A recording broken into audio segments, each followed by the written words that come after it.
We're still in our pajamas. I've got to take off my makeup from last night. We got in. We were just so tired. We had Taco Bell for supper. I felt like I was going to die. It was terrible. It was disgusting. I shouldn't have eaten it. And so we just went straight to bed. Malia snuggled with me last night because honestly I was just too lazy to put her to bed. So she got in bed with me. I don't really have good lighting, as you can see, and I don't have a good angle either, but I'm about to take off my eye makeup that I left on last night that I should have taken off, and I didn't. Um, but I wanted to show you guys my face if you want to see it. I decided I was going to not cut my hair until the end of the year, just to like do a little trim on the ends, just because I'm trying to grow it out. I want it to get long. And so I've been just experimenting with like, going so many days without washing it, trying this, that, and the other, whatever, because everybody says something different about what you should do. And for like the most healthiest hair and the most healthiest scalp and la la la, and everybody has a different hair type and rah rah. So I think I went maybe like 2 days without washing my hair, and I don't know what this is. So if you know, you can leave it in the comments. But my scalp starts to itch, and then whatever, it starts to spread onto my face. So like that's what that is. It was huge, and it was like um a couple days ago it was huge and really irritated. That's what that is right there. I don't know if y'all can see that, and it starts to come down out of my hairline and onto my face. So I just was like, my hair looks best when I wash it every day, and my hair looks best when I blow dry it after I wash it every day. And I'm just going to get a good heat protectant leave-in conditioner. Anyway, that's something I discovered. And that's pretty much all I was going to say. So I wanted to talk about the chapters I've read in the 5 Love Languages book and give a little update on the Joy Way book. So this will be a minute. I'm just warning you. I'll put a timestamp in the description if you want to skip the book update part. Okay, so starting with the 5 Love Languages book, I got this book because I want to love people better, and I want to be a better mother and daughter and sister and friend and everything else. And I just thought it was like a general thing. I guess I didn't look at the cover. So I've only read the first 2 chapters, and the first chapter is called What Happens to Love After the Wedding. So I think this book is like really focused on like love between husband and wife. I'm not really sure yet, but that's obviously what happens after the wedding. There's been some other stories so far in here that are not, they're like parent-child relationship type stories. So that's been good. Even the stories of the um spousal relationships have been good because it's the same kind of concept for any relationship. Like chapter 1 was just talking about how the biggest thing that like love fades away, I guess, is because people speak different love languages. Apparently there's 5. And sometimes it's hard to understand the other person's love language and speak to them in a way that they understand. And then chapter 2 is called Keeping the Love Tank Full. So it's kind of like if you don't understand the other person's love language, you cannot fill up their love tank with the right type of like gasoline, I guess, if that makes sense. Y'all, I realize when I recap things or when I try to explain things, it doesn't make any sense at all. So stick with me, try to decipher. I myself speak a different language. I know what I'm saying. You may not know what I'm saying. Pray for me. Okay.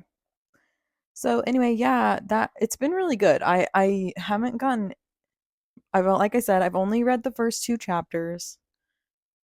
The next chapter is called Falling in Love. So I'm kind of like, ugh, like I'm not really trying to read that.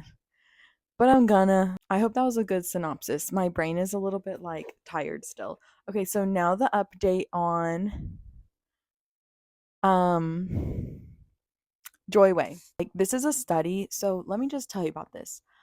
I do not like devotional books. I don't like the tone of them, if that makes sense. So, This book, I don't know why I picked these up. I think probably not this cover, but the covers. There was a pink one.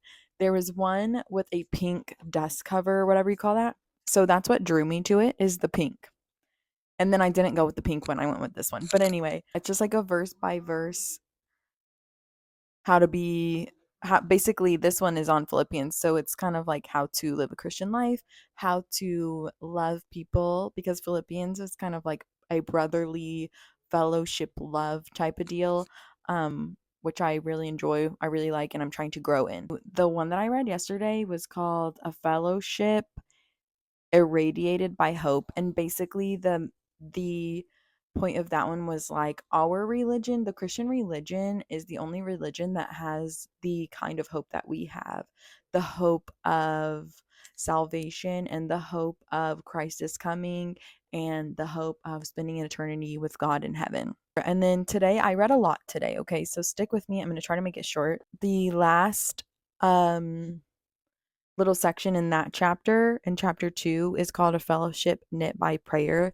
And it just kind of is very like, it's really short. Like, you can see how short the paragraph is. Like, this section goes on for back another page. And then this section's really short because the whole next chapter is about specifically Paul's prayer for the Philippian church. So I just went ahead and read that one together with each other. So this is also what I read today, and it's really, really good. But there, I'm gonna like just gloss over and give you the part that really stood out to me personally. And I'm gonna get a copy of this book for myself so that I can draw on it and write on it and read it a million times over and over. So the first section is a prayer for the heart. That your love may abound yet more and more in knowledge and in all judgment. Love is the first of all Christian characteristics, which is true. Like, that's what the a couple chapters ago was, is that, when you get saved, like, Christ loves us so much, and when you get saved, the love of Christ is now in you to give to others. That's just something special that the world just does not have, but that the world needs.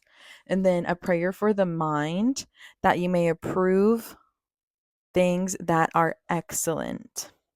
And that whole thing was like, not necessarily choosing between good and bad, but choosing between what's good and what is better.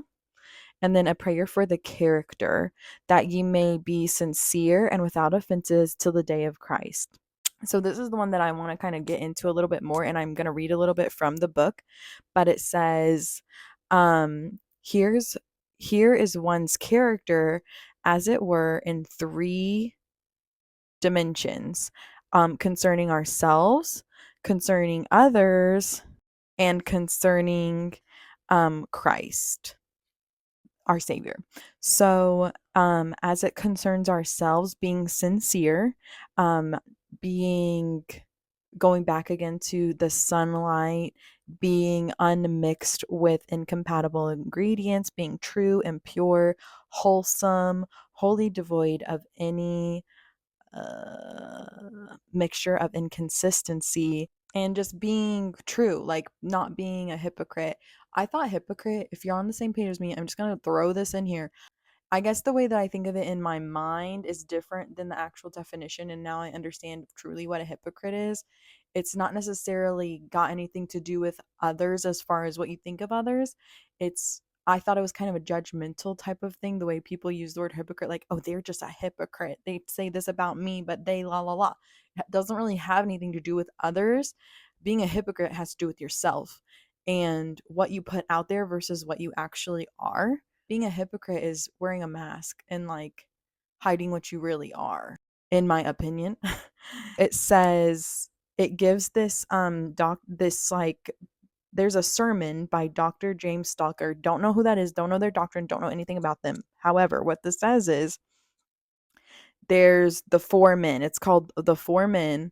And there's the man the world sees, the man our friend sees, the man we ourselves see, and the man God sees.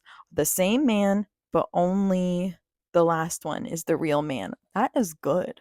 So I really like that. And then, as concerns others, not offending others, not causing anyone to think anything ill of the faith, basically glorifying God and not giving Christ a bad reputation, basically, because we represent him in this world. So what are we doing?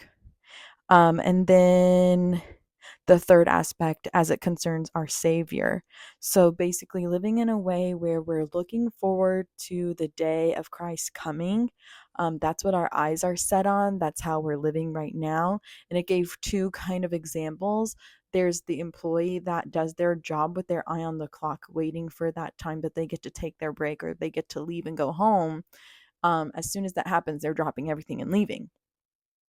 It's kind of the same as, instead of as Christians, our eyes are on the are not on the clock, our eyes are on the coming, and we're looking to that day when Christ comes back and living that way. Which then it goes to give the second example of a little girl whose daddy's coming home, basically, whether he's like in the military or whatever, he's away, and she's living in anticipation. She's always looking cute, she's always being clean, she's always on her best behavior, her room is clean, she's not upsetting her mom, she's doing her best because she doesn't know when her dad is going to arrive, and she's excited and she wants to please him. And so just kind of living in that anticipation of Christ is coming, and we don't want to be living in a way that is not pleasing to him when he shows up.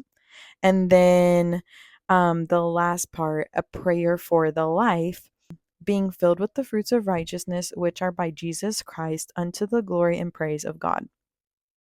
So this says the character will inevitably issue the conduct. So this is when your character comes out and shows how you are. It's like your what's on the inside comes out on the outside, basically. And he says, my plum tree grows plum fruit. We don't know what kind of tree it is, and then it shows plums, so it must be a plum tree type of deal. Just saying that on the inside, Christ is on the inside, and that's why we act like Christians, but we don't act like Christians because we're trying to do it, because we are achieving the fruit of the Spirit. We act like Christians because Christ works in our hearts and works in us to make that fruit come out of us. I don't know if that made any sense the way that I just said that. Go read the book. Is really good. If you want a better explanation, if you feel like that didn't make no sense, girl, it probably didn't. So go read the book. I'm telling you. It's been really good. I'll link it in the description. And yeah, that's my book update.